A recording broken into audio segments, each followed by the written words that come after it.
All right, to remove your valve core from our mini split, you want to use your valve core removal tool that I told you to get, the green one, only like 16 bucks on Amazon. I'll put a link for it down below if you don't have one. And remember, before you put on anytime O-ring or any connection hooks onto a flare, take a little dab of pump oil, okay, and just put it on there. So keep your pump oil handy. You always have a little extra inside your thing. Put it on your cap, have it all ready to go. So you never want to be putting any kind of dry rub on a O-ring, okay? Any kind of fitting like that. Just a dry connection is just no good. Nobody wants dry connections. Lube everything. Anyway, put that thing on there first, okay? And then we're going to slide this one here on. Go ahead and just, we'll just undo this a little bit. Pull it out of there.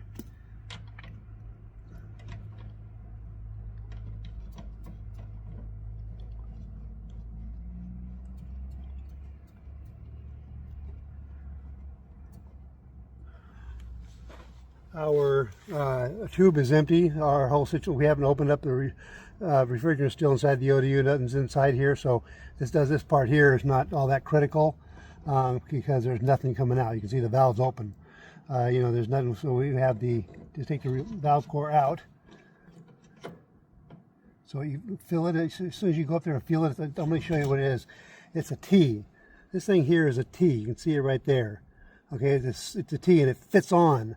And that's what connects the thing, okay? So you want to go, you want to take it up there and feel for it, okay? Aha, and then push it on, okay? Then unscrew. And keep pressure on it so it doesn't come undone. Okay, keep pressure on with your other hand as you're unscrewing it.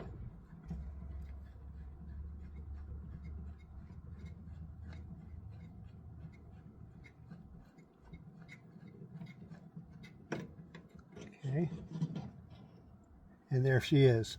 All right, so that's, you can see the T in there, it just hooks right on. All right, now what we want to do is we're going to do our pressure checking first. Okay, so I'm going to tighten this up a little bit. So this is not really a low loss valve. This one is a low loss connection. This is not. So you want to put a little bit of, you don't want to put, it's got an O-ring on it, so you don't want to put too much. You want to put a little bit of turn on that just to tighten it up a little bit. And all the low loss ones you do by hand, okay? Anything that's low loss you want to do by hand. You don't want to use a any kind of wrench or any kind of tooling at all. On all of our tools, we want to protect the O-rings and any kind of gasketing, you know, any kind of gaskets for hoses or anything like that. They got to be really protected. That's the whole deal. Every single time there's going to be a leak, it's going to be at that connection. You know, very rarely does it ever leak somewhere else on the body or something like that. You want to be real careful with everything. So whenever you're making any kind of connection, be real careful with your things that you're connecting with, okay? It's just super important not to over tighten something that's not supposed to be over tightened. You can always tighten it a little bit more, you know, but you don't want to over tighten anything, okay? So right now we're going to go ahead and hook up our nitrogen to this and run up a nitrogen pressure test. Okay. Oops. I have this little gasket on there and I didn't touch the little bit of vacuum pump oil every single time. Okay.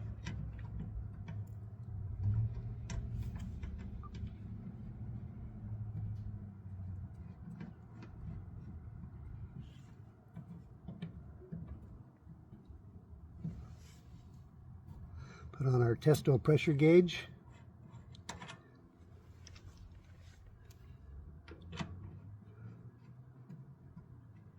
Oops, back to the same thing. I keep telling, I tell you that all the time because it reminds me to do it every time. Okay, protect your O-rings and any kind of connectors, okay, that are hooking up your tools. It's super important not to have a dry connection. All right, super important. Nobody wants a dry connection. Everybody wants to be lubed. All right. Turn that thing on. And we'll start our nitrogen pressure test. I'll bring you into the app. There's nothing really to see here, so I'll bring you into the app and show you what's happening on the app. Remember, when you're checking for leaks, you just want to apply a little bit of your soapy solution on there and just make suds, okay? You just make the suds and apply the suds. All you want to do is get suds on. You're not looking for a bunch of liquid. You're just looking for suds, and then you want to look for every single part that could possibly, if it has a leak, it'll come out of those suds, okay? You want to have plenty of suds, and then just put it all over the whole thing and double check everything, make sure there's no place leaking, and you're good to go. Absolutely gorgeous, huh? We love no leaks, baby, no leaks. Biggest problem with all mini split installs is leaks, 99.9%. Literally check it all. You just check it all. Just keep putting on more stuff, and check everything for leaks. So if you have no leaks, you're good to go. See, I even checked the tools. You check everything. You make sure nothing has leaks, and so then if you have no leaks, you're good to go. Okay, double check everything. Like I said, 99.9% of all failures of mini splits start with a leak. They start going, you say, well, I've heard compressors go bad, I've heard, accumulators go bad, I've heard a lot of the things. Yeah, they all start with the leak. Once the leak happens, it causes all kinds of problems, like running your car without oil. All kinds of parts go wrong. The piston's seized up. Yeah, well, it was the oil. Anyway, check for leaks. Super good. We're behind everything. Double check everything. Make sure nothing's leaking. And if you got nothing leaking, you're good to go. Of course, I'm out of nitrogen. That's lovely. I'll go get a new bottle. But anyway, that's what I ran out. I got 430 pounds or something in there, so that's good enough for this test. But I'll have to go pick some up for the next one. We got 436.0. Look at the bottom left. That's the seconds ticking down. Every single second that goes by. When you do a Testo pressure gauge test, it shows you 1/10 of a PSI every single second. Every second that goes by is showing you 1/10 of a PSI. Absolutely the best pressure gauge on the market. And as you can see, it's been 10 minutes and we've lost zero. It's 436.0 is what we started with. And it actually looks like it's ticking up a little bit, not down. Because it's the end of the day, but it's still not cold outside. So it could actually heat up a little bit and send me higher. But anyway, it's not losing anything. And so we're done with our pressure test, but that's why I tell you to get a Testo pressure gauge, because you can be done in 10 minutes. Literally, you can watch 600 seconds go by in 10 minutes, and it'll show you every single second that goes by whether you're losing any pressure or not. 1/10 of a PSI. As I showed you with the bubble test, there was nothing leaking there either, but I was doing the testing during the 10 minutes. Okay, so if I found something, I would look back here at my Testo pressure gauge and say, okay, it was leaking, see? And verify both ways. So I use that 10 minutes to go check for leaks, but you could be lazy and just go sit on the damn couch, and if it stays the same, it stays the same, and you have no leaks. So anyway, 436.0, it's ticking down by the second. It's 1:48 p.m., and it's perfect. All right, so anyway, I'll start our vacuuming now.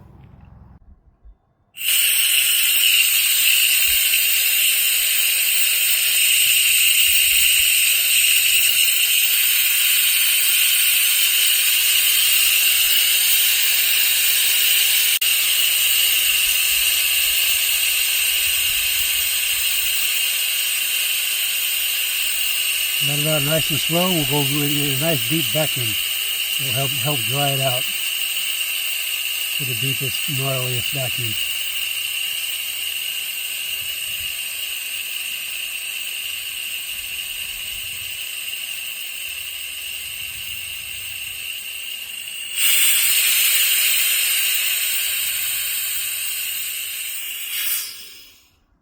Okay, we'll go ahead and put on our second valve core removal tool.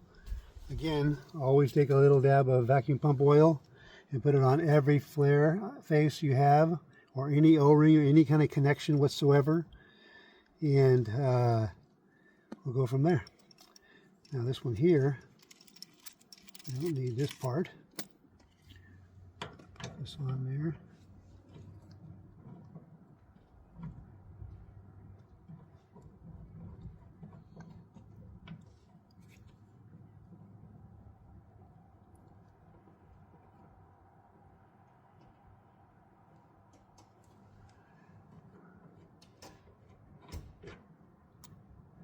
Take this off and we'll valve that off, and I'll put our micron gauge right there.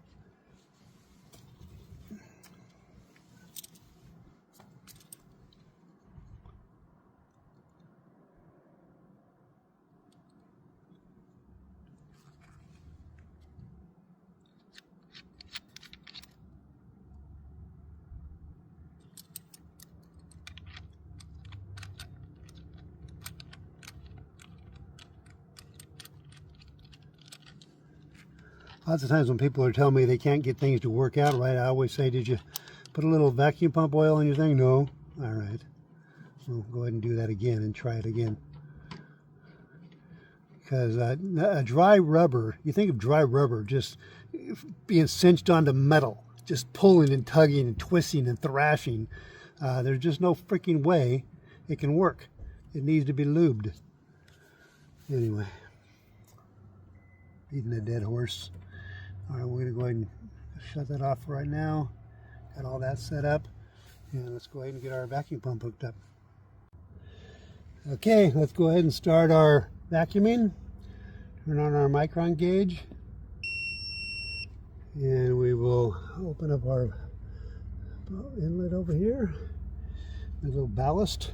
And this is a 1.5 horsepower, 14.4 CFM dual stage monster pump. Should work out perfectly for this system. And we will open that up. And we have this valved off. And we're all good to go.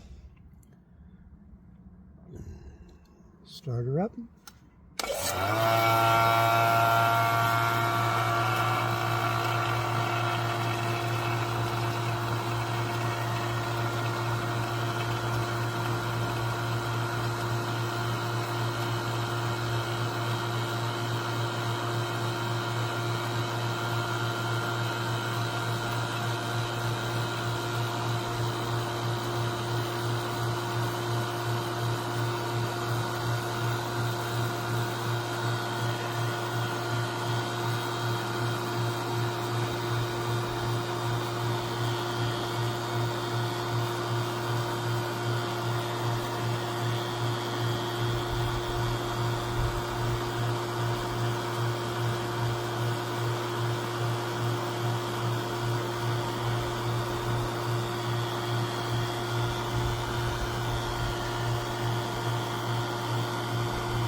And in case you're wondering, that is 38.3 microns, 37 microns, not 370.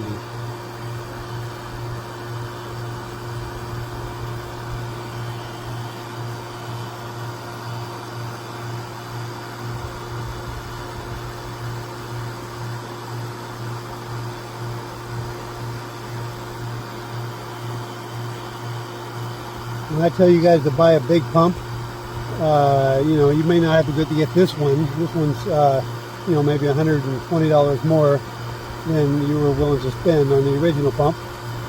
This was $250, and the one I wanted to get was $117 or $150 or something. So let's just say it's $100 more. But for $20 more, you can get the ones that I use normally, which is the, instead of this one here being 1.5 horsepower, 14.4 CFM dual stage, the normal ones I use are 1 horsepower, 12 CFM dual stage, and they work perfectly fine, and it's only $20 more than the 7 CFM one.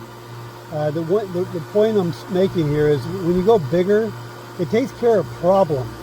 In other words, if there's some kind of issue going on, this pump will suck it out of there. It'll just be past, it'll get past whatever problems you had. That's what's nice about having a big pump. And if you have a small pump, especially a smaller pump than what I've been told you about, 7 CFM is the smallest you should have for sure. But if you were to go with a smaller than that, well, then that's just it. You're creating problems. I don't know why this thing is not working out. That's why. Anyway, if you don't want to go up to this one here, it's $100 more, then fine. At least go to $20 more and get the 1 horsepower 12 CFM dual stage, because the 7 CFM dual stage, a half horsepower, is simply it works. It'll take a few minutes, you know what I mean? We're over here at 18.3 microns right now in about 2 minutes. I don't know how long it's been, but it hasn't been very damn long. I'm going to let it go down as low as it'll get, and then I'm going to put a hook up our decay test for 10 minutes and see if we rise. So right now, I screwed this thing up. I was supposed to put this right here. Dang it! I got to do another. Normally this is going up here, and so I have it going the other direction. I see that. I didn't see it going downhill like this. Yeah, I had to go downhill because this valve here turns off and on this direction. I couldn't have it against the building. So anyway, that's a problem.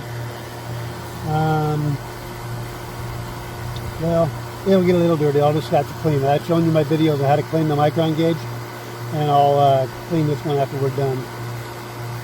Well, maybe I'll go ahead and it goes pretty fast. So maybe I'll just start over. It's at 14 microns, and that alarm says it's going down so fast that it's actually an alarm saying, hello, it's going awfully fast. Yeah, too bad. Anyway, I'm going to go ahead and shut her down and put the micron gauge where it belongs so I can valve it off. Okay? Is that right? Yeah, so I don't have to get it dirty at all. Alright, so that's what I'm going to do. I'm going to go ahead and shut it down. Now let me go ahead and valve it off right now, and then before I release my refrigerant, I'll do that. Okay, I'll pump it down again. That's what I'll do. I guess I'll just wait, give it a few more minutes and see how low we can get. We're at 13 microns right now, at 12, and we'll see as low as I can get. It'll give me a few more minutes, and then we'll valve it off, turn it off, and let our decay test go, and then I'll move it then, and then just start my vacuuming over. It only takes a few minutes to do it when you got a nice pump. If you had a little girl's pump, you would never see 12 microns, of course. Matter of fact, with my big 1 horsepower 12 CFM, I've only got down to 9 one time. Other than that, it's been around 20. Okay, right now we're at 11.8, and so we're pretty damn close to the lowest I've gotten with my 1 horsepower. And this is the 1.5 horsepower 14.4 CFM. So this one here is pretty darn good. I really like it. I love the smoothness of it. It's like a sewing machine. It just runs smooth.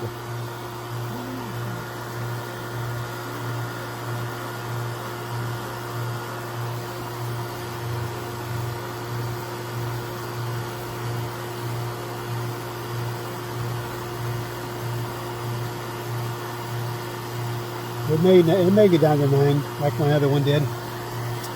So we'll see. It's pretty close. 10.6.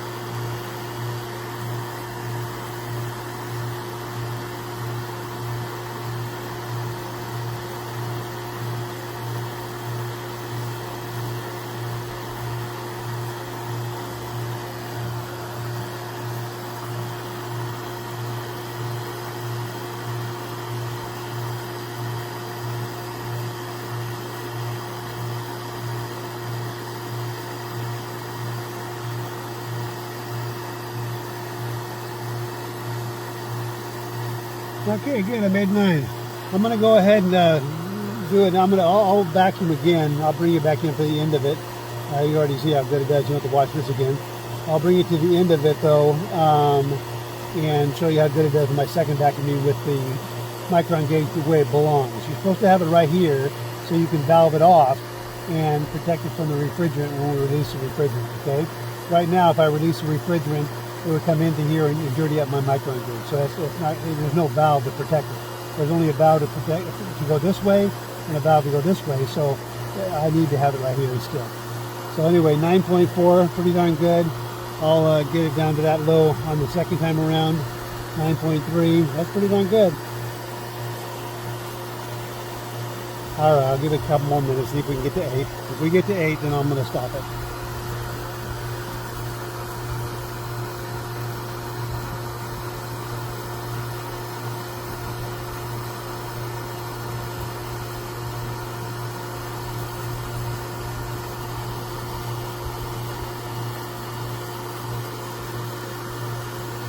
Oh, look at that, 8.9. All right, I'm gonna stop it. And so I'll valve it off now, turn that off, and release that. And so I always release my hose when I do that also, so it doesn't want to drag the oil from the pump into the hose. Okay, so at this point I didn't clean my valve off and everything. You're normally supposed to clean it, but I was so low that I didn't think it would matter, and I allow it to always go 100 over my low, and we were down to 8 or 9. And so I allowed it to go to 109. And right now we're at 18.7. And if it even came close to that, I would just start the pump over again. But I don't imagine it will. We had a nice, good pressure check. It tested perfect, no leaks. So I expect my vacuuming, when that happens, you expect your vacuuming to go perfect also. One hand washes the other in these systems. And if one thing's perfect, the other one's perfect too. So again, normally you clean your valves off, okay? And so that way you're not, any kind of molecules of air around the valve, which I've shown you on previous videos, are just plenty. And that really causes a problem. And you can see it perhaps caused a little bit of a problem. It went from, oh great, it went from 8 to 21 or whatever the hell it is, you know what I mean, 21.1. And it may not even gone that high had I cleaned my valves. So the point is, it might have just stuck right where it was at, pretty close. When you're that low, there's no non-condensables left. Okay, when it goes high, when you're done doing the thing and it rises, that's because there's non-condensables in the system, and that reacts to the micron gauge. The micron, every single micron is 1/1,000,000th of a meter of mercury. Okay, 1/1,000,000th of a meter. Again, you can't see that on an analog gauge, but on a micron gauge, you see it a lot. So to get it low, like we had it a minute ago, that's like 9 or something, 8.5 or whatever it was. I've literally gotten out all the non-condensables. Okay, the fact that it's 22.6 now means, and that was from this down valve, I'm positive. On the next one over, I'm going to show you. I'm going to clean that valve off. I don't believe I'll be anywhere near 22.8. I believe it'll stay right around that 9 or 10 or whatever, because all the non-condensables are gone. That's what's nice about having a big pump. You don't have to screw around. There's no dick in the dog in these things. They just do the work and then you're done. So anyway, we'll give it 8 more minutes, and I'm not going to make you watch. I'll bring it back and show you what happened at the end of the 8 minutes, and we'll go from there. I'm going to go ahead and restart the whole thing and put it back where it belongs before I release my refrigerant. Okay, we're at 14.5. It's been going back and forth between 14.5 and 14.4. Okay, so that's a good thing. So it went from 9 to up to 14.5.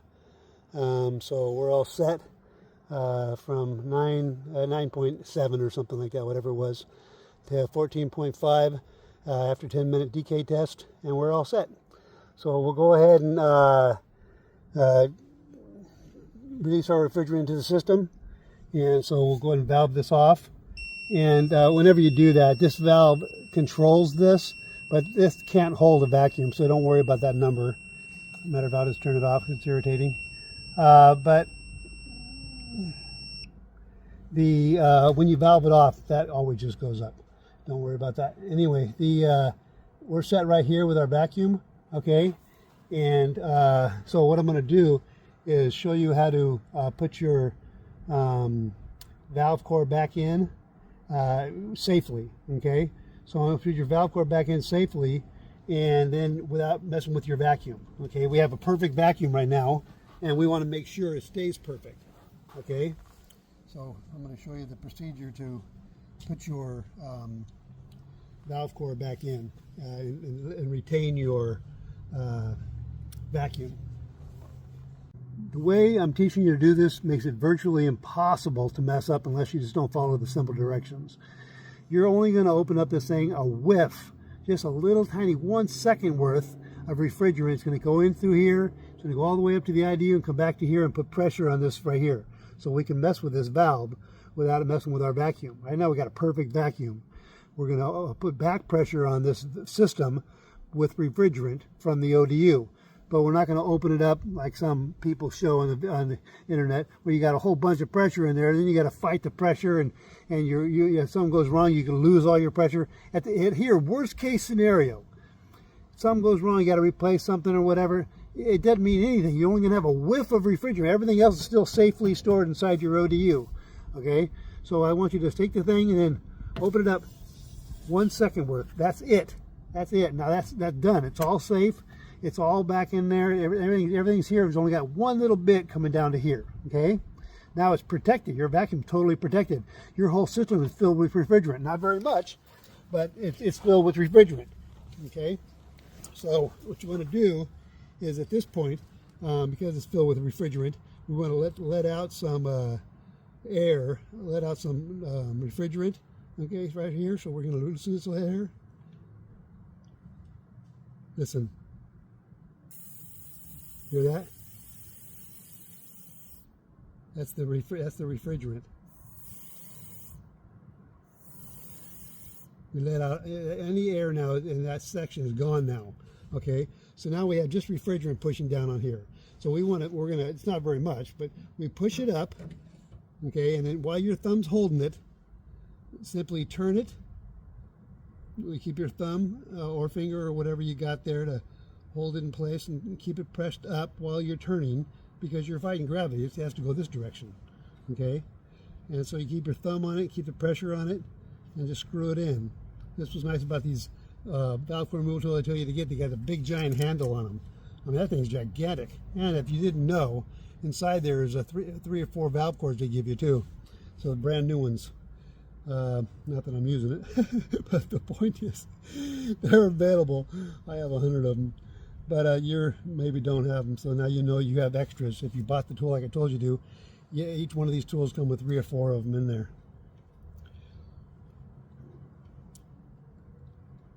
All right, so as soon as you feel it snugging up, you don't have to go much more than that, okay? Just snug it up. All right, that's it. Now, what we're gonna do is, as soon as we got that set up, we're gonna valve it off now. This is still protected. All right, just so you know, nothing's happened yet. We maybe pushed the valve core in there, we did, but I'm just telling you, worst case scenarios.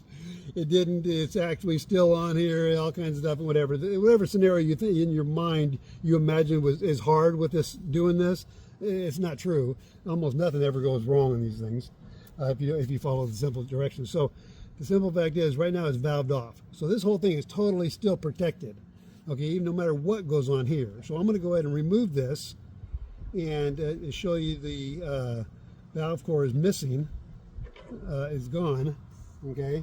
It's hooked up in here now, but is it working? Is it leaking? So now we're going to put a test cap on there and test it with our bubbles and see if we have any bubbles. If it's not, then we can remove our system and move on and release the rest of our refrigerant.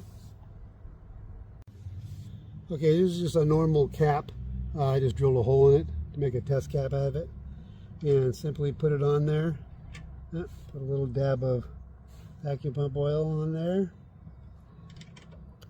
Put this on there. Then what we'll do is, now we have a nice good cap on there. At the very most that could happen is it could leak a little bit. It's got a hole right there. We're going to open it up and we're going to test it and see if there's any bubbles coming out of there. Put a little tester, some foam on there.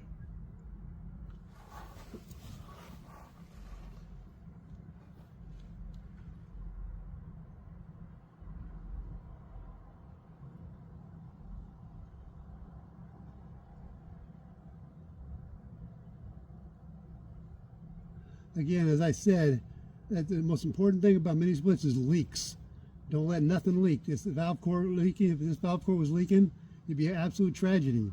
You don't want anything leaking, so you want to double check everything really good. 99.9% of all mini split failure are from leaks. And the leaks cause other problems, and then you got a problem. So anyway, it's not leaking. That's perfect. So now that we're done with that, we'll go ahead and release our system. Go ahead and release our system now.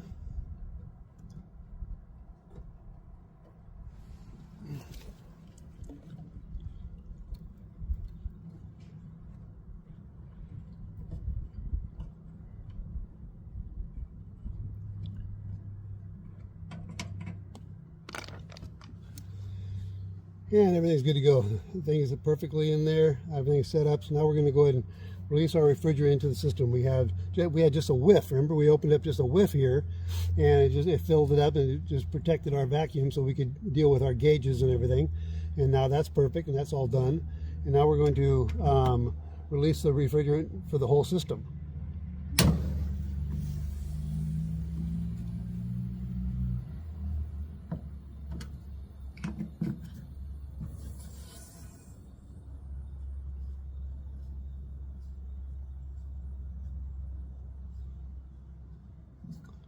All right, now all you want to do is take a little bit of nylog and put it on there, and put it on both sides on the threads. These aren't really flares. You can put it around that edge anyway, but mainly on the threads on these ones. And then here, this is the flare. You can put it on the flare face and the threads. There's no reason not to. And you don't have to torque them on.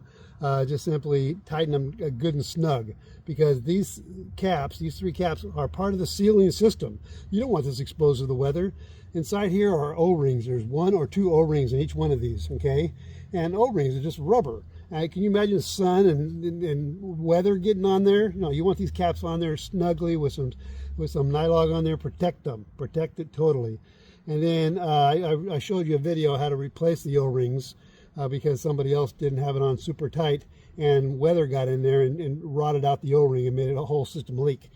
Here we have not an O-ring, but we had the plastic that you saw, the little red plastic sealing thing. You know, it's like a washer or something. I don't know what it's called. It's weird. It's oblong and conical. But anyway, it's a little sealing ring. It's plastic. You don't want any weather on that. So put your cap on there and snug it up with a little bit of nylon, okay? This is part of the seal.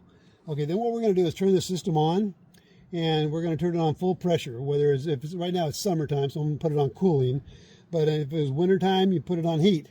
Just turn it on full bore. Get your turbo fan, full bore, cooling or heating, high degrees, low degree, whatever, whichever works for you to make this thing go the most extreme. Then come check all the joints again. Check everything with bubble tester.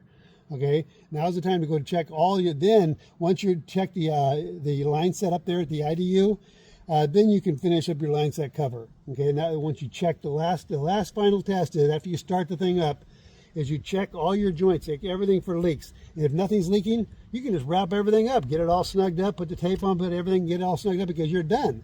The system's perfect. Okay. But make sure you do that final test. If you just say, well, we already did a pressure check, we're fine, we already did our vacuum, it's fine. Look, man, it takes a couple of minutes. Take your bubbles tester, go around and test everything out one more time. And if everything's perfect, then you're good to go. Then you don't have to worry about your system ever again.